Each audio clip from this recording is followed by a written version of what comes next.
ಇವತ್ತಿನ ವಿಡಿಯೋದಲ್ಲಿ ಆಷಾಢ ಮಾಸ ಆಗಿರೋದ್ರಿಂದ ನಾವೆಲ್ಲರೂ ಕೂಡ ಆಷಾಢದಲ್ಲಿ ಯಾವೆಲ್ಲ ಪೂಜೆ ವ್ರತಗಳನ್ನು ಮಾಡ್ಬೋದು ಮತ್ತು ದೀಪಾರಾಧನೆ ಯಾವ್ಯಾವ್ದು ಮಾಡ್ಬೋದು ಅಂತ ತಿಳ್ಕೊಳ್ತಾ ಬಂದಿದ್ದೀವಿ. ಆಷಾಢದ ಶುಕ್ರವಾರದ ಪೂಜೆ, ವೈಭವಲಕ್ಷ್ಮಿ ಪೂಜೆ, ಹಾಗೆ ನಿಂಬೆ ಹಣ್ಣಿನ ದೀಪ ಹಚ್ಚುವಂಥದ್ದು, ಹಾಗೆ ಮಡ್ಲಕ್ಕಿ ಕೊಡೋವಂಥವ್ರು, ಈ ರೀತಿ ಎಲ್ಲ ಸೇವೆಗಳನ್ನು ಮಾಡ್ತಾ ಇದ್ದೀರಾ. ಇದಿಷ್ಟೇ ಅಲ್ಲದೆ ಗುಪ್ತ ನವರಾತ್ರಿ ಕೂಡ ಇದ್ರ ಜೊತೆನಲ್ಲೇ ನಾವು ಆಚರಿಸ್ಬೇಕಾಗುತ್ತೆ. ಅದರಿಂದ ಇನ್ನು ಯಾರೆಲ್ಲ ಈ ಪೂಜೆ ಮಾಡಿಲ್ವೋ ಅಟ್ಲೀಸ್ಟ್ ಕೊನೆಯ ಈ ದಿನಗಳಲ್ಲಾದರೂ ಮಾಡಿ ಅಂತ ಕೇಳ್ಕೊತಾ ಇದ್ದೀನಿ. ಹಾಗೆ ಇದರ ಪೂಜೆಯ ವಿಧಾನವಾದರೂ ಏನು ಇದೆಲ್ಲನೂ ಕೂಡ ಈ ವಿಡಿಯೋದಲ್ಲಿ ತಿಳಿಸ್ಕೊಡ್ತಾ ಇದ್ದೀನಿ. ಮೊದಲು ಗುಪ್ತ ನವರಾತ್ರಿ ಯಾವಾಗ ಪ್ರಾರಂಭ ಆಗಿ ಯಾವಾಗ ಮುಗಿಯುತ್ತೆ ಅಂತ ತಿಳ್ಕೊಳ್ಳೋಣ. ಜುಲೈ 15ನೇ ತಾರೀಕಿನಿಂದ ಆಷಾಢ ಮಾಸ ಪ್ರಾರಂಭ ಆಗಿದೆ. ಅದ್ರ ಜೊತೆಗೇನೆ ಗುಪ್ತ ನವರಾತ್ರಿ ಅಥವಾ ವರಾಹಿ ಅಮ್ಮನವರ ನವರಾತ್ರಿಯನ್ನು ಕೂಡ ಪ್ರಾರಂಭ ಆಗಿದೆ. ಕೆಲವರು ಮಾಡ್ತಾ ಇದ್ದೀರಾ ಅಂದರೆ 9 ದಿನ ಮಾಡೋವಂಥದ್ದು. ಈ ರೀತಿ 9 ದಿನ ಮಾಡೋದಕ್ಕಾಗಿಲ್ಲ ಅನ್ನೋರು ಕೊನೆಯ ಪಕ್ಷ ಈ 3 ದಿನ ಅಂದರೆ ಸಪ್ತಮಿ, ಅಷ್ಟಮಿ, ನವಮಿ ಈ 3 ದಿನಗಳು ಕೂಡ ನೀವು ಮಾಡ್ಕೋಬಹುದು. ಯಾಕಂದ್ರೆ ಈ ಕೊನೆಯ ದಿನಗಳಲ್ಲಿ ದೇವಿಯ ಒಂದು ಶಕ್ತಿ, ವರಾಹಿ ಅಮ್ಮನವರ ಶಕ್ತಿ ಪ್ರಭಾವ ಹೆಚ್ಚಾಗಿರೋ ಕಾರಣ ಈ 3 ದಿನಗಳು ಕೂಡ ಮಾಡ್ಕೋಬಹುದು. ತಿಥಿಯ ಪ್ರಕಾರ ನೋಡ್ಬೇಕಾದ್ರೆ 7 ಗಂಟೆ 11 ನಿಮಿಷ ತನಕ ಷಷ್ಠಿ ತಿಥಿ ಇತ್ತು. ಆನಂತರ ಸಪ್ತಮಿ ತಿಥಿ ಪ್ರಾರಂಭ ಆಗ್ತಾ ಇದೆ. ಅಂದ್ರೆ ಸೂರ್ಯನ ಉದಯ ಕಾಲದಲ್ಲಿ ಯಾವ ತಿಥಿ ಇರುತ್ತೋ ಅದೇ ಪೂರ್ತಿ ಲೆಕ್ಕ ಬರುವಂತದ್ದು. ಸಪ್ತಮಿ ನಾಳೆ ಅಂತ ಹೇಳ್ಬಿಟ್ಟು ಕ್ಯಾಲೆಂಡರ್ ಪ್ರಕಾರ ಕೊಟ್ಟಿರ್ತಾರೆ, ಆದ್ರೆ ತಿಥಿಯ ಪ್ರಕಾರ ಇವತ್ತು ಸ್ಟಾರ್ಟ್ ಆಗಿರುತ್ತೆ. ನಾಳೆ ಬೆಳಗ್ಗೆ 8 ಗಂಟೆ 30 ನಿಮಿಷದ ಒಳಗಡೆ ಮುಗ್ದೋಗಿರುತ್ತೆ. ಕ್ಯಾಲೆಂಡರ್ನಲ್ಲಿ 21ನೇ ತಾರೀಕು ಅಂದರೆ ನಾಳೆ ಸಪ್ತಮಿ, 22ನೇ ತಾರೀಕು ಅಷ್ಟಮಿ, 23ನೇ ತಾರೀಕು ನವಮಿ ಅಂತ ಹೇಳಿ ಕೊಟ್ಟಿರ್ತಾರೆ. ಆದರೆ ತಿಥಿಯ ಪ್ರಕಾರ ಇವತ್ತು ಬೆಳಗ್ಗೆ ಸೂರ್ಯೋದಯದ ನಂತರ ಸ್ಟಾರ್ಟ್ ಆಗುತ್ತೆ. ಮಾನ್ಯ ದಿನ ಬೆಳಗ್ಗೆ ಸೂರ್ಯೋದಯದ ನಂತರ ಮುಕ್ತಾಯ ಆಗುತ್ತೆ. ಆದರೂ ಕೂಡ ಸೂರ್ಯೋದಯದ ಸಮಯದಲ್ಲಿ ಯಾವ ತಿಥಿ ಇರುತ್ತೋ ಅದೇ ಆ ದಿನದ ತಿಥಿ ಲೆಕ್ಕ ತಗೊಳ್ಳೋದ್ರಿಂದ, ಅಂದರೆ ಪೂಜೆ ಪ್ರಾರಂಭ ಮಾಡೋರು 15ನೇ ತಾರೀಕಿನಿಂದ 25ನೇ ತಾರೀಕಿಗೆ ಸರಿಯಾಗಿ 9 ದಿನ ಆಗುತ್ತೆ. ಹಂಗಾಗಿ ಮಂಗಳವಾರ, ಬುಧವಾರ, ಗುರುವಾರ ಈ 3 ದಿನಗಳು ಕೂಡ ನೀವು ವರಾಹಿ ಅಮ್ಮನವರ ಪೂಜೆನ ಮಾಡ್ಕೋಬಹುದು. ಇವತ್ತು ಸಂಜೆಯಿಂದನೂ ಕೂಡ ನೀವು ಮಾಡ್ಕೋಬಹುದು. ಸಂಜೆ ಮೇಲೇನೆ ಸಪ್ತಮಿ ತಿಥಿ ಪ್ರಾರಂಭ ಆಗಿರುತ್ತೆ. ಹಂಗಾಗಿ ಇವತ್ತಿನ ದಿನ ಕೂಡ 3 ದಿನ ನೀವು ಮಾಡ್ಕೋಬಹುದು. ತಿಥಿಯ ಪ್ರಕಾರ ನೋಡೋದ್ರಿಂದ ಇವತ್ತಿಂದನೇ ಮಾಡ್ಕೋಬೇಕು. ದಿನಗಳ ಲೆಕ್ಕದಲ್ಲಿ ನಾಳೆಗೆ ಸಪ್ತಮಿ ಇರುತ್ತೆ. ಹಂಗಾಗಿ ಈ 2 ದಿನಗಳು ಕೂಡ ಮಾಡ್ಕೋಬಹುದು. ನಿಮಗೆ ಸ್ವಲ್ಪ ಕನ್ಫ್ಯೂಷನ್ ಅಂತೂ ಹಾಗೇ ಆಗುತ್ತೆ, ಆದರೂ ಕೂಡ ತಲೆ ಕೆಡಿಸ್ಕೊಳ್ಳೋದಕ್ಕೆ ಹೋಗಬೇಡಿ. ಆ ವರಾಹಿ ಅಮ್ಮನವನ್ನ ನೆನೆಸ್ಕೊಂಡು ನಾವು ಯಾವ ದಿನ, ಯಾವ ಗಳಿಗೆ, ಯಾವ ಸಮಯದಲ್ಲಿ ಮಾಡ್ತಾ ಇದ್ದೀವೋ ಅದೆಲ್ಲನೂ ಕೂಡ ಆ ತಾಯಿ ಸ್ವೀಕರಿಸ್ತಾರೆ. ನಂಬಿಕೆ, ಭಕ್ತಿ ಇದ್ರೆ ಸಾಕು. ಇನ್ನು ಈ ಪೂಜೆ ಯಾವ ರೀತಿ ಮಾಡ್ಕೋಬೇಕು ಅಂತಲೂ ಕೂಡ ತಿಳಿಸ್ಕೊಡ್ತೀನಿ. ಇನ್ನು ಅತಿ ಮುಖ್ಯವಾಗಿ ಈ ಪೂಜೆ ಮಾಡೋದಕ್ಕೆ ಯಾವ ಯಾವ ನಿಯಮಗಳನ್ನು ಪಾಲಿಸಬೇಕು, ಯಾವ ರೀತಿ ಪೂಜೆ ಮಾಡಬೇಕು ಅಂತಲೂ ಕೂಡ ತಿಳ್ಕೊಳ್ಳೋಣ. ಈ ಪೂಜೆ ಮಾಡೋ ಅಂಥವ್ರು ಮಾಂಸಾಹಾರವನ್ನು ತಿನ್ನೋ ಹಂಗಿಲ್ಲ, ಹಾಗೆ ಬ್ರಹ್ಮಚರ್ಯವನ್ನು ಕೂಡ ಪಾಲಿಸಬೇಕಾಗುತ್ತೆ. ಹಾಗೆ ದಯವಿಟ್ಟು ಇದನ್ನು ನೆನ್ಪಿಟ್ಕೊಳ್ಳಿ. ಇನ್ನು ಪ್ರತಿದಿನ ತಲೆ ಸ್ನಾನ ಮಾಡಬೇಕು ಅಂತ ಏನೂ ಇಲ್ಲ.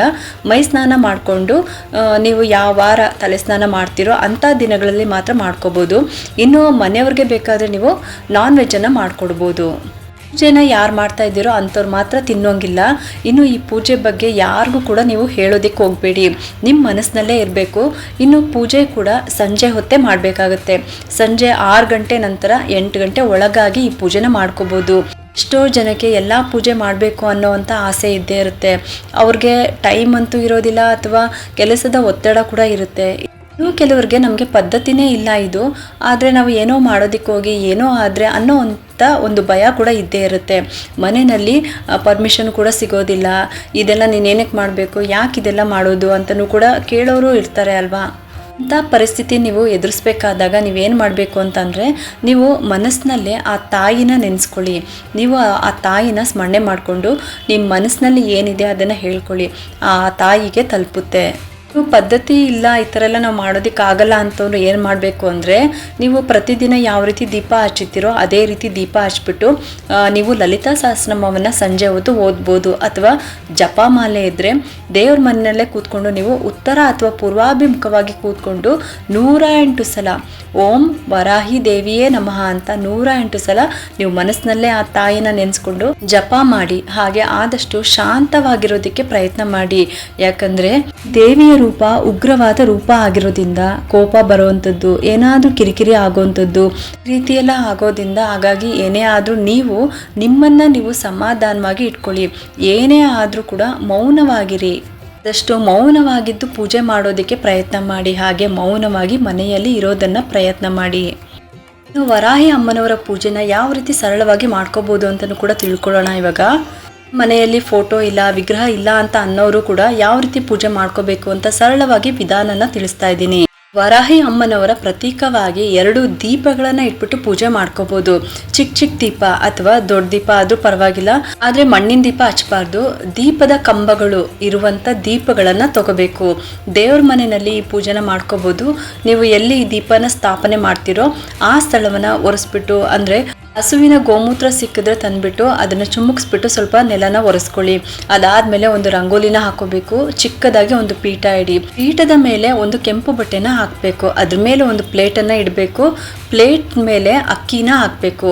ಸ್ವಲ್ಪ ಅಕ್ಕಿ ಹಾಕಿ ಅದ್ರ ಮೇಲೆ ಸ್ವಲ್ಪ ಅರಿಶಿನ ಕುಂಕುಮವನ್ನ ಹಾಕಬೇಕು. ದೀಪದ ಕಂಬ ಇರುತ್ತೆ ಅಲ್ವಾ, ಅದನ್ನ ನೀವು ದೀಪದ ಕಂಬಕ್ಕೆ ಅರಿಶಿನ ಕುಂಕುಮವನ್ನ ಹಚ್ಚಿ ನಂತರ ಅದ್ರ ಮೇಲೆ ಪ್ರತಿಷ್ಠಾಪನೆ ಮಾಡಬೇಕು. ಆ ದೀಪಗಳಿಗೆ ತುಪ್ಪ ಅಥವಾ ಎಳ್ಳೆಣ್ಣೆ ಅಥವಾ ಸಾಸಿವೆ ಎಣ್ಣೆ ಅಥವಾ ಕೊಬ್ಬರಿ ಎಣ್ಣೆ ಯಾವುದಾದ್ರೂ ಸರಿ. ಇನ್ನು ಕಾಮಾಕ್ಷಿ ದೀಪ ಹಚ್ಚೋ ಅಂಥವ್ರು ಅದನ್ನು ಕೂಡ ಈ ಪೀಠದ ಮೇಲೆ ಇಟ್ಬಿಟ್ಟು ಕಾಮಾಕ್ಷಿ ದೀಪವನ್ನ ವರಾಹಿ ಅಮ್ಮನವರು ಅಂತ ಹೇಳ್ಬಿಟ್ಟು ಪೂಜೆ ಮಾಡ್ಕೋಬಹುದು. ಕಾಮಾಕ್ಷಿ ದೀಪ ಹಚ್ಚಲ್ಲ ಅಂತ ಅನ್ನೋರು ಈ ರೀತಿ ಜೋಡಿ ದೀಪಗಳನ್ನ ಇಟ್ಬಿಟ್ಟು ಪೂಜೆ ಮಾಡ್ಕೋಬಹುದು. ದೀಪಗಳಿಗೆ ತುಪ್ಪ ಅಥವಾ ಎಣ್ಣೆ ಹಾಕಿದ್ಮೇಲೆ 2 ಬತ್ತಿ ಚೆನ್ನಾಗಿ ಒಸ್ದ್ಬಿಟ್ಟು ಬತ್ತಿನ ಹಾಕಬೇಕು.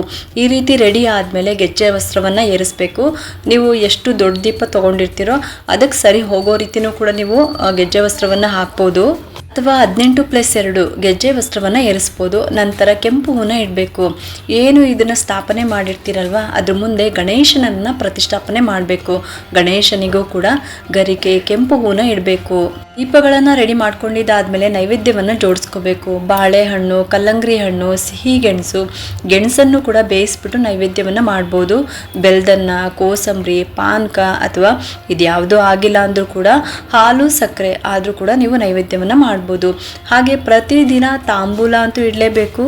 ಒಂದು ಪ್ಲೇಟ್ನಲ್ಲಿ ಎಲೆ ಅಡಿಕೆ, ಬಾಳೆಹಣ್ಣು ಮತ್ತೆ ಕೆಂಪು ಬಳೆ ಮತ್ತೆ ₹1 ದಕ್ಷಿಣೆ ನಿಮ್ಮ ಕೈಲಿ ಎಷ್ಟಾಗುತ್ತೋ ಅಷ್ಟು ಇಡ್ಬೋದು. ₹9, ₹11 ಈ ತರ ಕೂಡ ನೀವು ದಕ್ಷಿಣೆ ಸಮೇತವಾಗಿ ತಾಂಬೂಲ ಇಡಬೇಕು. ಈ ರೀತಿ ದಕ್ಷಿಣೆ ಇಡೋದಿಕ್ಕಾಗಿಲ್ಲ ಅಂದ್ರೂ ಒಂದೇ ₹1 ಕೂಡ ನೀವು ದಕ್ಷಿಣೆ ಇಡ್ಬೋದು. ಆಮೇಲೆ 9 ದಿನ ಪೂಜೆ ಎಲ್ಲ ಆದ್ಮೇಲೆ ಈ ದಕ್ಷಿಣೆಯನ್ನ ನೀವು ಖರ್ಚು ಮಾಡ್ಕೊಳ್ಬಹುದು. ಅಥವಾ ಮನಿ ಸೇವಿಂಗ್ಸ್ ನೀವು ಮಾಡ್ತಾ ಇದ್ರೆ ಆ ಹುಂಡಿನಲ್ಲಿ ಈ ದುಡ್ಡನ್ನ ತೆಗೆದ್ಬಿಟ್ಟು ಹಾಕ್ಬೋದು. ಈ ರೀತಿ ತಾಂಬೂಲನ ಇಡಬೇಕು. ಇನ್ನು ಅಕ್ಷತೆ ಇಟ್ಕೊಳ್ಳಿ. ಆಮೇಲೆ ಅರ್ಚನೆಗೆ ಬಿಡಿ ಹೂಗಳು, ಪೂಜೆಗೆ ಬಿಲ್ಪತ್ರೆಗಳನ್ನು ಕೂಡ ನೀವು ಉಪಯೋಗಿಸ್ಕೋಬಹುದು. ಇನ್ನು ಇವಾಗ ಏಕಾರತಿ ಅಥವಾ 2 ಊದ್ಗಡ್ಡಿಯಿಂದ ದೀಪನ ಹಚ್ಕೊಳ್ಳಿ. ನೀವು ಚಿಕ್ಕ ದೀಪ ಇಟ್ಕೊಂಡಿದ್ರೆ ಅದು ಬೇಗ ಶಾಂತ ಆಗುತ್ತೆ. ಆದ್ರೂ ಪರವಾಗಿಲ್ಲ, ಅದು ಎಷ್ಟು ಹೊತ್ತು ಉರಿಯುತ್ತೋ ಅದು ಉರಿಲಿ.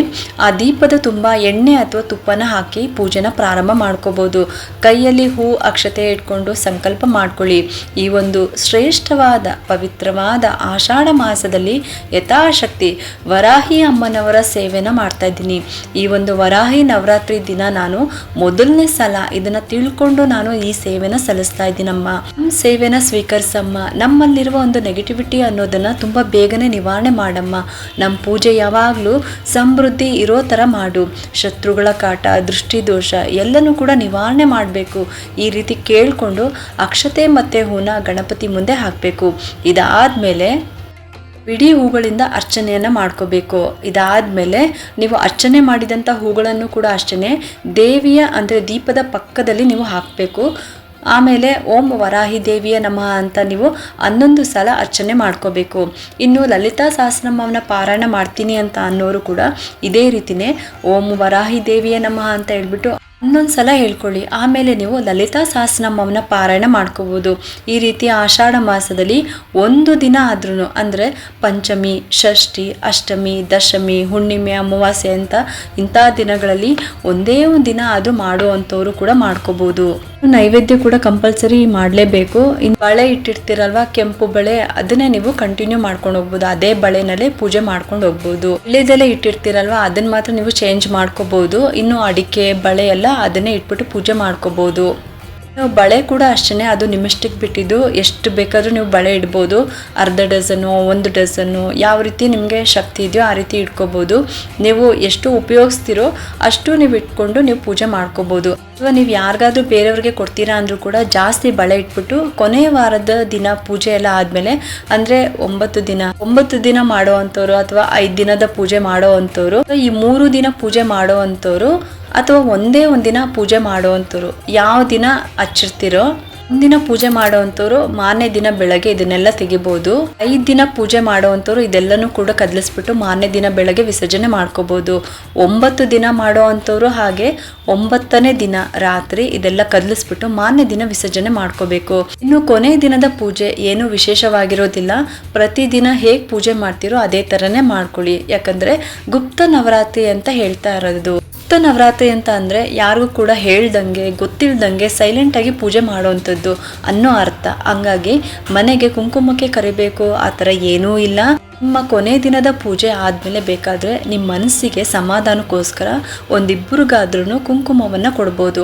ಇವಾಗ ಆಷಾಢ ಮಾಸ ಆಗಿರೋದ್ರಿಂದ ಯಾರೂ ಕೂಡ ನಿಮ್ಮನ್ನು ಕೇಳೋದಿಲ್ಲ ಇದೇನಕ್ಕೆ ಅಂತ. ಹಂಗಾಗಿ ನೀವು ಕೊನೆ ದಿನ ಬೇಕಾದರೆ ನೀವು ಒಂದಿಬ್ಬರಿಗಾದ್ರೂ ನೀವು ಕುಂಕುಮಕ್ಕೆ ಕರೆದ್ಬಿಟ್ಟು ಆ ದೇವಿ ಮುಂದೆ ಇಟ್ಟಿರುವಂಥ ಬಳೆನೂ ಕೂಡ ಅಷ್ಟೇ ಮೊದಲು ನೀವು ಹಾಕ್ಕೊಂಡು ಉಳಿದಿರೋದನ್ನು ಬೇರೆಯವ್ರಿಗೂ ಕೂಡ ನೀವು ಕೊಡ್ಬೋದು. ಇದಕ್ಕೋಸ್ಕರನೇ ಈ 3 ದಿನ ಯಾರಿಗೆಲ್ಲ ಆಗುತ್ತೋ ಅವರೆಲ್ಲರೂ ಕೂಡ ವರಾಹಿ ದೇವಿ ಅಮ್ಮನವರ ಪೂಜೆನ ಮಾಡ್ಕೊಳ್ಳಿ. ಯಾಕಂದರೆ ಈ 3 ದಿನಗಳಲ್ಲಿ ದೇವಿಯ ಶಕ್ತಿ ಪ್ರಭಾವ ತುಂಬ ಹೆಚ್ಚಾಗಿರುತ್ತೆ. ಆದ ಕಾರಣ ನಾವು ಅಂದ್ಕೊಂಡಿರುವಂಥ ಕೆಲಸ ಕಾರ್ಯಗಳು ಕೂಡ ತುಂಬ ಬೇಗನೆ ಆಗುತ್ತೆ. ಇಷ್ಟು ಕೂಡ ವರಾಹಿ ದೇವಿ ಅಮ್ಮನವರ ಪೂಜೆಯ ಸರಳವಾದ ವಿಧಾನ. ಯಾವ್ಯಾವ ದಿನ ಮಾಡ್ಕೋಬೋದು, ಹೇಗೆಲ್ಲ ಮಾಡ್ಕೋಬೇಕು, ಯಾವ ನಿಯಮಗಳನ್ನು ಪಾಲಿಸಬೇಕು ಅಂತ ಸರಳವಾಗಿ ತಿಳಿಸ್ಕೊಟ್ಟಿದ್ದೀನಿ. ಈ ಒಂದು ಉಪಯುಕ್ತ ಮಾಹಿತಿ ನಿಮ್ಗೆ ಇಷ್ಟ ಆಗಿದೆ ಅಂತ ನಾನು ಭಾವಿಸ್ತಾ ಈ ವಿಡಿಯೋನ ಮುಗಿಸ್ತಾ ಇದ್ದೀನಿ. ಈ ವಿಡಿಯೋ ಏನಾದರೂ ನಿಮ್ಗೆ ಇಷ್ಟ ಆಗಿದ್ರೆ ಒಂದು ಲೈಕ್ ಮಾಡಿ, ಶೇರ್ ಮಾಡಿ ಮತ್ತು ಸಬ್ಸ್ಕ್ರೈಬ್ ಮಾಡಲು ಮರಿಬೇಡಿ. ಯಾಕಂದರೆ ನೀವು ಮಾಡೋ ಒಂದು ಸಬ್ಸ್ಕ್ರೈಬಿಂದ ನಮ್ಮಂತಹ ಸಣ್ಣ ಸಣ್ಣ ಚಾನಲ್ಸ್ಗೆ ಒಂದು ಸಪೋರ್ಟ್ ಮಾಡ್ದಂಗೆ ಆಗುತ್ತೆ. ಮತ್ತೆ ಸಿಗ್ತೀನಿ ಮುಂದಿನ ಹೊಸ ವಿಡಿಯೋದೊಂದಿಗೆ ಅಂತ ಹೇಳ್ತಾ ಈ ವಿಡಿಯೋನ ಮುಗಿಸ್ತಾ ಇದ್ದೀನಿ. ಸರ್ವೇ ಜನ ಸುಖಿನೋ ಭವಂತು.